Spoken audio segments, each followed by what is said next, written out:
আপনারা শুনছেন news studio YouTube চ্যানেলের পক্ষ থেকে আজকের বিশেষ খবর। শুরুতেই জানাবো আজকের হেডলাইন্স। আবারও বাংলায় জোর ধাক্কা খেল বিজেপি।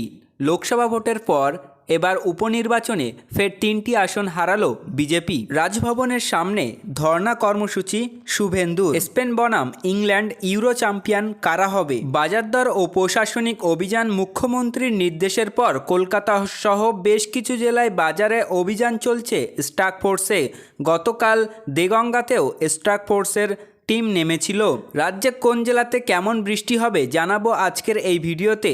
চলুন জেনে নেওয়া যাক আজকের বিস্তারিত খবর। রাজভবনের সামনে ধর্ণা কর্মসূচি শুভেন্দুর। কলকাতা হাইকোর্টের অনুমতি দেওয়ায় আজ রাজভবনের সামনে ধর্ণায় বসবেন বিরোধী দলনেতা শুভেন্দু অধিকারী। গত বছর পুজোর আগে 100 দিনের কাজের টাকা দেওয়ার দাবিতে রাজভবনের সামনে রাস্তায় ধর্নায় বসেছিল অভিষেক বন্দ্যোপাধ্যায়। সারা বছর রাজভবনের সামনের রাস্তায় 144 ধারা জারি থাকে, তার সত্ত্বেও কিভাবে সেখানে অভিষেক ধর্নায় বসেছিলেন তা নিয়ে প্রশ্ন তুলেছে বিজেপি। লোকসভা ভোটের পরবর্তী হিংসার প্রতিবাদে রাজভবনের সামনে রাস্তায় ধর্নায় বসার আবেদন জানিয়েছে কলকাতা হাইকোর্টের দ্বারস্থ হয়েছিলেন শুভেন্দু অধিকারী। উচ্চ আদালত রবিবার 4 ঘন্টার জন্য সেখানে ধর্নায় বসার অনুমতি দেয়।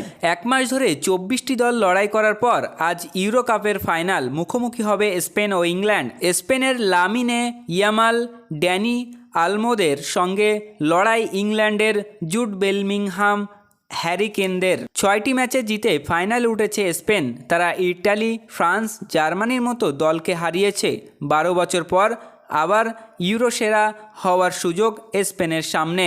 অন্যদিকে ইংল্যান্ড গতবার ফাইনালে উঠেছিল, হারতে হয়েছিল ইটালির কাছে। এবার ফাইনালে উঠল ইংরেজদের। খেলা নিয়ে অনেকেই বিশেষ খুশি হতে পারেননি। গ্রুপ পর্বে মাত্র এই একটি ম্যাচ জিতে নকআউট হয়েছিল তারা। সেমিফাইনালের শেষ মুহূর্তে গোলে হারিয়েছিল নেদারল্যান্ডসকে। বাজারদর ও প্রশাসনিক অভিযান। মুখ্যমন্ত্রীর নির্দেশের পর কলকাতা সহ বেশ কিছু জেলায় বাজারে অভিযান চালাচ্ছে স্টাক ফোর্স। অভিযোগ, কোনো জেলায় নির্দেশের পরেও সক্রিয় হয়নি প্রশাসন। ক্রেতাদের একটি বড় অংশের দাবি, অভিযানী সার, কাঁচা আনাজের দাম কমেনি। কিছু জেলায় স্বস্তি দিয়ে টমেটোর দাম দুদিনে কমলেও আবার ঊর্ধ্বমুখী, আবার কোথাও অভিযানের সময় দাম কমলেও তারপর আবার বৃদ্ধি পাচ্ছে। 2-1টি জেলায় স্থানীয় প্রশাসন সুলভ মূল্যে সবজি বিক্রির ব্যবস্থা করেছে, কিন্তু সকলে সেই সুবিধা পাচ্ছেন না। বিক্রি শুরু হতেই শেষ সবজি। শনিবার লেক মার্কেট এবং গড়িয়াহাটে হানা দেয় স্টাক ফোর্স। সদস্যদের দাবি, উত্তর কলকাতার তুলনায় দক্ষিণ কলকাতার বাজারে খুচরো আনাজের দাম বেশি। আগামী দিনেও চলবে অভিযান বলে জানানো হয়েছে স্টাক ফোর্সের সূত্রে। রাজ্যে বৃষ্টি কেমন? উত্তরবঙ্গের সময় মতো বর্ষা ঢুকলেও দক্ষিণবঙ্গের ক্ষেত্রে অনেকটাই দেরি করেছে। বর্ষার বৃষ্টিতে উত্তর যখন ভাসছে তখন দক্ষিণে বৃষ্টির ঘাটতি।